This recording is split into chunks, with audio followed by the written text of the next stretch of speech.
உயிர்கொல்லி salt. ஒரு கூட்டத்தில் இந்தியர்கள் முட்டாள்கள், அவர்களிடம் போதுமான பணம் இருக்கிறது, ஆனால் மூளை இல்லை என்று சொல்லிவிட்டு பெரிதாக சிரித்தாராம் டாக்டர் இர்வின். அங்கே குழுமியிருந்த பன்னாட்டு மருந்து முதலாளிகளும் சிரித்தார்களாம். அக்கூட்டம் நடக்கும் இடம் மிகவும் ரகசியமாக வைக்கப்பட்டிருந்ததாம். இவர்கள் உருவாக்கும் சதித்திட்டம் மிகவும் பயங்கரமானதாம். டாக்டர் இர்வின் இலினாய்ஸ் பல்கலைக்கழகத்தில் PhD பட்டம் பெற்றவர். உப்பின் மூலக்கூறுகள் எவை, அதில் உள்ள வேதிப்பொருட்கள் எவை, அதை கார்ப்பரேட் கமாடிட்டியாக மாற்றுவது எப்படி என்று ஆய்வு நடத்தியவர். மேலும் அவர் சிதம்பரம் அண்ணாமலை பல்கலைக்கழகத்தில் போஸ்ட் டாக்டரேட் படிப்பை முடித்தவர். இந்திய உணவின் உப்பின் பங்கு என்ன என்பது குறித்து ஆராய்ச்சியை தொடர்ந்தவர். சதி ஆலோசனை கூட்டத்தில் தொடர்ந்து அவர் எப்படி பேசினார் என்பதை நீங்கள் உணர்வதற்காகவே இந்த பதிவு. இந்தியர்கள் சாதாரணமாக நோய் வந்து பாயில் படுக்க மாட்டார்கள். காலம் காலமாக திணை, சாமை, வரகு, கேழ்வரகு, பனிவரகு, குதிரைவாலி போன்ற சிறு தானியங்களையும் கடலைக்காய், தேங்காய் போன்றவற்றையும் உண்டு நோய் எதிர்ப்பு சக்தி உடையவர்களாய் இருக்கின்றார்கள். வடிகஞ்சியும் பழைய சோறும் அவர்களுடைய உடல் நலத்தை காத்து நின்றன. அவ்வாறு இருந்தவர்களை சிறிது சிறிதாக விளம்பரங்கள் மூலமாகவும் பணத்திற்காக எதை வேண்டுமானாலும் செய்யும் விளம்பர நடிகர்களை கொண்டும் இப்போது அவர்களுடைய பாரம்பரிய உணவு கலாச்சாரத்தை மாற்றியமைத்து விட்டோம். கடலைக்காய், தேங்காய் ஆகியவற்றில் கொழுப்பு அதிகமாக உள்ளது என்று கூறி ஓர் புரளையை கிளப்பிவிட்டோம் என்று பேசினார்.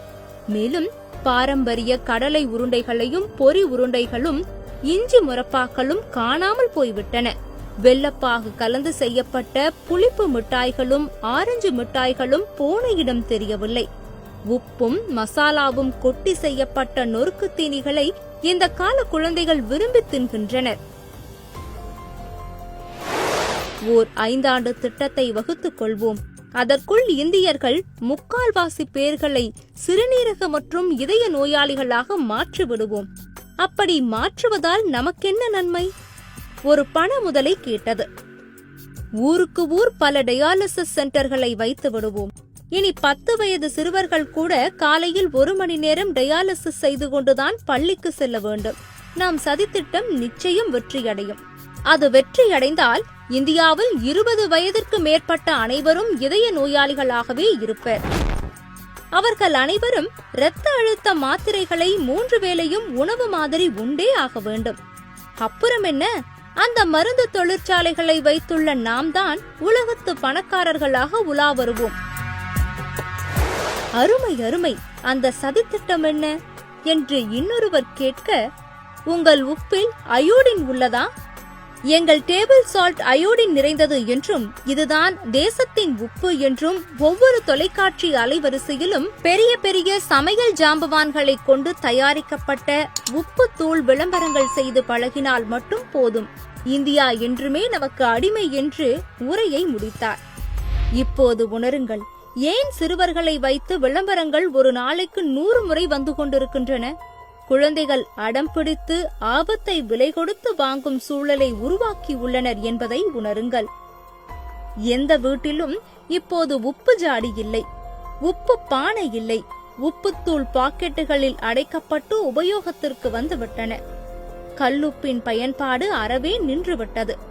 சரியாக 5 ஆண்டுகளில் அவர்களுடைய சதித்திட்டம் இந்தியாவில் வெற்றியடைந்து விட்டது. பெரிய நகரங்களில் விண்ணை தொடும் கார்ப்பரேட் மருத்துவமனைகள் பெருகிவிட்டன.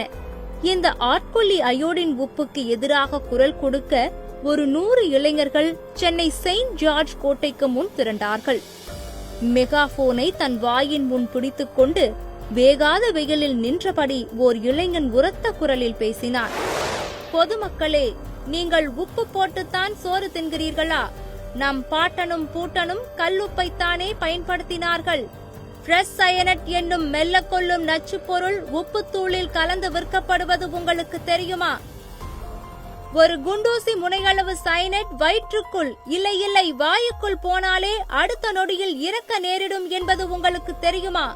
நாம் வாங்கும் பொடி உப்பு படு வெள்ளையாக இருப்பதற்காக அலுமினியம் சார்ந்த ஒரு வேதிப்பொருளை அதில் கலக்குகிறார்கள். அது சிவப்பு கம்பளம் விரித்து புற்றுநோயை வரவேற்கும். 2020 இந்தியாவை வளர்ந்த நாடாக்க வேண்டும் என அப்துல் கலாம் முயற்சி மேற்கொண்டார். ஆனால் மேலை நாட்டு மருந்து முதலாளிகள் நம் நாட்டை ஒரு தளர்ந்த நாடாக்க வேண்டும் என்பதில் குறியாக உள்ளார்கள். அதற்கு அவர்கள் கையில் எடுத்துக்கொண்ட ஆயுதம்தான் இந்த அயோடின் உப்பு. ஒரு 30 ஆண்டுகளுக்கு முன் பள்ளியில் படிக்கும் சிறுவர்கள் பார்க்க அவ்வளவு அழகாக இருப்பார்கள் தெரியுமா? இப்போது தொப்பை பெருத்து போய் பார்க்க சகிக்கவில்லை. எல்லாம் இந்த செயற்கை உப்பு நிறைந்த தின்பண்டங்களை தின்றதன் விளைவுதான். போதாக்குறைக்கு நம் இல்லத்தரசிகள் சமையலுக்கும் இந்த நச்சு உப்பைத்தான் பயன்படுத்துகிறார்கள். கடலுக்கு அருகில் இருக்கும் உப்பளங்கள் மூலம் இயற்கையாக கிடைக்கும் கல்லுப்பில் உடலுக்கு தேவையான அனைத்து தாதுப்புகளும் உரிய விகிதத்தில் உள்ளன. இந்த கல்லுப்பை அப்படியே பயன்படுத்திய தலைமுறையினருக்கு இதய நோய் வந்ததா, சர்க்கரை நோய் வந்ததா, சிறுநீரக கோளாறுதான் வந்ததா? உடல் பருமன் நோய் என்பது அவர்கள் அறியாத ஒன்று. போதிய விழிப்புணர்வு இல்லாததால் பணக்கார நோய்களை ஏழைகளும் நடுத்தட்டு மக்களும் விலை கொடுத்து வாங்குகிறார்கள். சுற்றி நின்றவர்கள் பலத்த கரவொலி எழுப்பி ஆரவாரம் செய்தார்கள். அடுத்த சில நொடிகளில் சைரன் பொருத்திய வேன் வந்து நின்றன. இரும்பு தொப்பி அணிந்த போலீசார் அவர்களை அள்ளி வேனில் திணித்துக் கொண்டு விரைந்தனர். இதை எல்லா தொலைக்காட்சியினரும் படம் பிடித்தார்கள். ஆனால் எதிலும் ஒளிபரப்பவில்லை. இப்படிப்பட்ட சமூக பொறுப்பு மிகுந்த தொலைக்காட்சி சேனல்களை தமிழ்நாட்டை தவிர வேறு எங்கும் பார்க்க முடியாது. மக்களாகிய நாம் தான் திருந்த வேண்டும். பொடி உப்பை தவிர்ப்போம், கல்லுப்பை பயன்படுத்துவோம்.